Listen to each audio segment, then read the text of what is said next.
सभी साथियों को नमस्कार। आशा है कि इसमें जो इमोजी दिख रहा है वैसे ही आपका जीवन भी मुस्कुराते हुए बीत रहा होगा।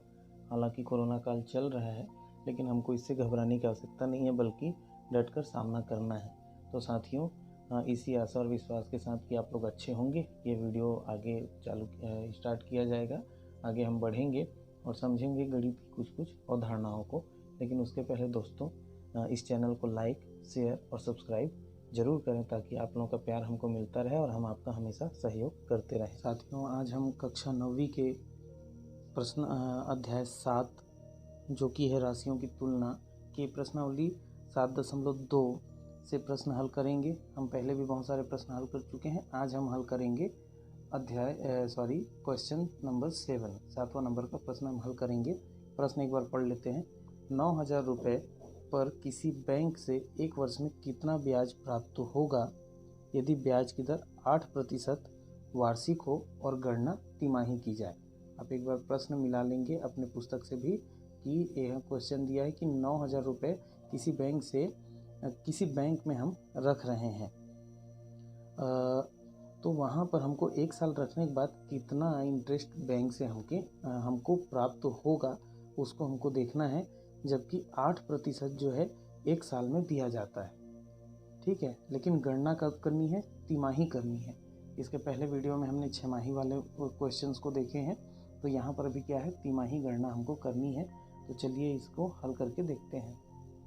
साथियों, यहाँ पर प्रश्न पुनः फिर से लिखा गया है। मैं इसको नहीं मिलाऊंगा, नहीं पढ़ूंगा, आप खुद ही निकाल चुके होंगे अभी तक। तो हम यहाँ पर आगे सीधा हल करने का इसको प्रयास करते हैं। प्रश्न से हमको क्या क्या मिला है? मूलधन, मतलब वह पैसा जो हमने वहाँ पर बैंक में रखा हुआ है। तो हमने रखा है 9,000 रुपये और समय है 1 वर्ष के लिए। क्योंकि हम पहले ही जानते हैं कि 1 वर्ष में 12 महीने होते हैं और 3-3 महीने का यदि हम ग्रुप बनाएं, मतलब तिमाही बनाएं, तो टोटल कितने तिमाही बनेंगे? 4। मतलब जैसे कि जनवरी, फरवरी, मार्च का एक ग्रुप हो गया, अप्रैल, मई, जून का दूसरा ग्रुप हो गया, फिर जुलाई, अगस्त, सितंबर का तीसरा और अक्टूबर, नवंबर, दिसंबर का चौथा। इस प्रकार से एक साल में हम 3-3 महीने का ग्रुप बनाएंगे तो कितने ग्रुप बनेंगे? 4। तो इसीलिए हमने क्या किया, 12/3 किया था, क्योंकि 3-3 महीने का ग्रुप बनाना है। तो हमारे पास 4 तिमाही होते हैं एक साल में। कहने का मतलब यदि हमको सूत्र में रखना होगा तो समय के लिए हम क्या रखेंगे? 1 ना रख के रखेंगे 4, क्योंकि गणना कब करने के लिए कहा गया है? तिमाही करने के लिए कहा गया है। उसी तरीके से साथियों, दर जो है R बराबर दी है 8% और ये किसका है? 1 साल का है। मतलब 1 साल का इंटरेस्ट आपका 8% जाएगा। लेकिन जैसे कि हम उसको 6 महीने के लिए करते हैं तो ये साल भर का है, मतलब 12 महीने का 8% है, तो 6 महीने के लिए यदि करेंगे तो इसका आधा हो जाता है 4%। वैसे ही 3 महीने के लिए करेंगे तो वो और उसका आधा हो जाएगा, मतलब इसका चौथा हिस्सा हो जाएगा। तो 8/4% मतलब 2%। कहने का मतलब पहले तिमाही के लिए 2%, दूसरे तिमाही के लिए 2%, तीसरे तिमाही के लिए भी 2% और चौथे तिमाही, क्योंकि 4 तिमाही होते हैं ना, तो प्रत्येक तिमाही के लिए 2-2%, मतलब साल भर का फिर कितना हो गया? 8% हो गया। तो इसलिए एक तिमाही का कितना प्रतिशत आपको ब्याज देना है? 2% देना है। तो अब सूत्र में हमको मूलधन में 9,000 और समय में 1 वर्ष नहीं 4 तिमाही और दर में 8% नहीं 2% तिमाही रखना है। अब चक्रवृद्धि ब्याज के सूत्र जो कि हम पहले ही जानते हैं, CI = P1 + R/100⁻n - P, या फिर कंपाउंड इंटरेस्ट बराबर P1 + R 1/100n - P, जहाँ P मूलधन, R दर और n जो है वो समय है और ये P भी मूलधन है। तो ये P चूँकि 2 बार आया है, हमने कॉमन ले लिया, तो यहाँ पर कोष्टक का जो है वो अंदर बच जाएगा 1 + R/100⁻n - 1। अब चलिए साथियों, यहाँ मान रखते हैं। तो P की जगह पर हमने रखा 9,000, 1 की जगह 1 ही रहेगा, R की जगह 2 और यहाँ पर हो जाएगा 100⁴। अब हम जानते हैं जैसे कि 2 एकम 2 और 2 पंचे 10 और 2 शून्यम 0, तो इसको यदि हम कटाते हैं तो यहाँ पर उत्तर क्या आ जाता है? 1/50।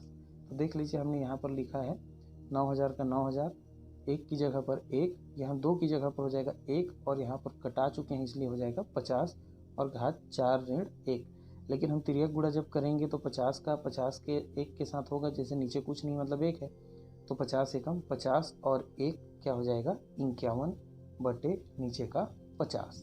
का घात 4 ऋण 1। अब साथियों हम जानते हैं घात 4 है, मतलब गुणा के रूप में इसको 4 बार हमको लिखना पड़ेगा। आप देख सकते हैं तो 51/50 का घात 4 को हमने क्या लिखा, 51/50 गुणित 51/50 गुणित 51/50 गुणित 51/50 ऋण 1। अब यहाँ पर सबको एक साथ समेकित लिख लेते हैं, तो ऊपर वाले एक साथ आ जाएंगे और नीचे वाले एक साथ। गुणा में कभी भी ऐसा ही होता है, ऊपर वाले का गुणा ऊपर वाले के साथ होता है। तिर्यक गुणा में अलग चीज़ है, यहाँ गुणा है तो गुणा का मतलब ऊपर वाले को ऊपर के साथ, नीचे वाले का नीचे के साथ, इसीलिए सब ऊपर वाले एक साथ और नीचे वाले एक साथ आ गए। अब साथियों जैसा मैं पहले ही बोलता हूँ आपको कि प्रैक्टिस आपको करनी है, इसलिए 51 का पहले 51 से गुणा कीजिए, जो उत्तर आएगा उसके साथ फिर से 51 का गुणा कीजिए, उससे जो उत्तर आएगा उसके साथ फिर से 51 का गुणा कीजिए। वैसे ही यहाँ नीचे भी 50 का 50 से, फिर जो उत्तर आएगा उसका 50 से, फिर जो उत्तर आएगा उसका 50 से गुणा कीजिए, तो गुणा करके एक बड़ी संख्या हमको मिलेगी, जो यहाँ पर इस प्रकार है।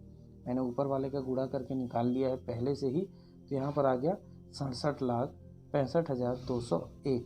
जबकि नीचे वाली संख्या का आपस में गुणा किया गया है तो यहाँ पर आया 62,50,000। तो साथियों ज़्यादा एक्यूरेसी के लिए, ज़्यादा अच्छे से गणित जानने के लिए आपको खुद ही करना ज़्यादा उचित होगा। तो आप करके देखिएगा। अभी यहाँ पर हो गया, हमने जमा लिया और यहाँ -1 है। अब हम जानते हैं कि यहाँ नीचे कुछ नहीं, मतलब 1 है। अब तिर्यक गुणा होगा 1 का, यहाँ 67,65,000 से गुणा करेंगे तो उतना ही आएगा। वैसे ही 62,50,000 का गुणा करेंगे 1 से तो 62,50,000 ही आएगा, और ये नीचे का आपस में गुणा करेंगे तो उतना ही आएगा। अब हमने लिख दिया इसको। अब यहाँ 67,65,201 में हम इसको घटाएंगे, तो घटाने से हमको मिलता है यहाँ पर एक संख्या 5,15,201 और नीचे आ जाता है 62,50,000। तो अब कोष्टक को तोड़ेंगे साथियों। अच्छा, ये जो हम घटा के यहाँ पर लिखे हैं, मैं चाहूँगा कि आप खुद से ही घटा के इसको लिखिए ताकि आपका प्रैक्टिस बना रहे। अब यहाँ पर आ गया 9,000 और ये कोष्टक, तो कोष्टक को तोड़ेंगे तो 9,000 का गुणा 5,15,201 के साथ हो जाएगा और नीचे आ जाएगा 62,50,000। अब इसका हम सीधा इसके साथ गुणा करेंगे तो ये हमको एक लंबी चौड़ी संख्या मिलेगी। आप इसको कर लेना, या फिर दूसरा एक तरीका है, मैं यहाँ पर ब्रैकेट करके बना देता हूँ इसको एक छोटा सा रफ, कि यहाँ पर 0 को इससे कटाएंगे, एक और 0 इससे कटाएंगे, एक और 0 इससे कटाएंगे, तो ये थोड़ा सा परिवर्तित हो जाता है। इसका रूप ऐसा आ जाएगा 9 गुणित 5,15,201 और नीचे आ जाएगा 6, यहाँ पर 6,250। अब ये क्या है, थोड़ा छोटा हो गया, तो ये जो गुणा भाग करना है वो आसान हो जाएगा। या फिर आप यहाँ भी ऐसा कर सकते हैं कि इसका एक 0 इससे कटा दी, इसका एक 0 इससे, इसका एक 0 इससे, तो ऐसे ही ये छोटा रूप हो जाएगा। और फिर यहाँ पर क्या मिल जाएगा आपको, इकाई, दहाई, सैकड़ा, हज़ार, 10,000, लाख, 10 लाख। 46,36,809 में 6,250 का आपको भाग देना है। तो साथियों मैं बार बार बोल रहा हूँ, मैं डायरेक्ट लिखा हूँ, लेकिन आपको खुद ही प्रैक्टिस करना है, क्योंकि परीक्षा में लिखना भी खुद ही आपको है। और वैसे भी बार बार प्रैक्टिस करेंगे तो संख्याओं की समझ और जो शॉर्टकट है वो आपको ज़्यादा अच्छे से समझ में आएगा। तो आप ये मतलब ये जो हमने निकाला है 46,36,809 में 6,250 का भाग करके देखिएगा, आपको उत्तर मिलेगा 741 रुपये 89 पैसे। और मैं पहले ही आपको बता चुका हूँ कि 89 पैसे, 59 पैसे, 69 पैसे आता है, तो इसका हम हिसाब किताब नहीं रखते हैं, हम इसको सीधा 90 पैसा मान सकते हैं। ठीक है, क्योंकि लेन देन में तो 89 पैसा होगा नहीं, 90 पैसा होगा, या 1 रुपया होगा, या 80 पैसा होगा, तो इसलिए इसको 90 पैसा हम मान सकते हैं। तो हमारे पास जो चक्रवृद्धि ब्याज है या कंपाउंड इंटरेस्ट है वो कितना आएगा, 741 रुपये 90 पैसा। हालांकि मैंने 89 पैसे लिखे हैं, वो चलेगा, आप 90 पैसा लिख सकते हैं। तो हमारा उत्तर हो जाएगा, अतः चक्रवृद्धि ब्याज कंपाउंड इंटरेस्ट बराबर 741 रुपये 89 पैसे होगा। तो उम्मीद है कि ये वीडियो भी आपको पसंद आया होगा और यहाँ पर बनाए गए गणित या समझाए गए मेथड आपको समझ में आए होंगे। इसी की सहायता से आपको अगले प्रश्न भी बनाने हैं, जैसे कि इस प्रश्न की सहायता से आपको आपके प्रश्नावली का 10वां प्रश्न बनाना है। बना के हल करके रखिए, नेक्स्ट वीडियो जब डलेगा 10वां प्रश्न के लिए तो उससे आप मिलान कीजिएगा कि आपका कितना सही है या कितना गलत है। तब तक के लिए साथियों हंसते रहिए, मुस्कुराते रहिए, अपना ध्यान रखिए, आपका दिन शुभ हो।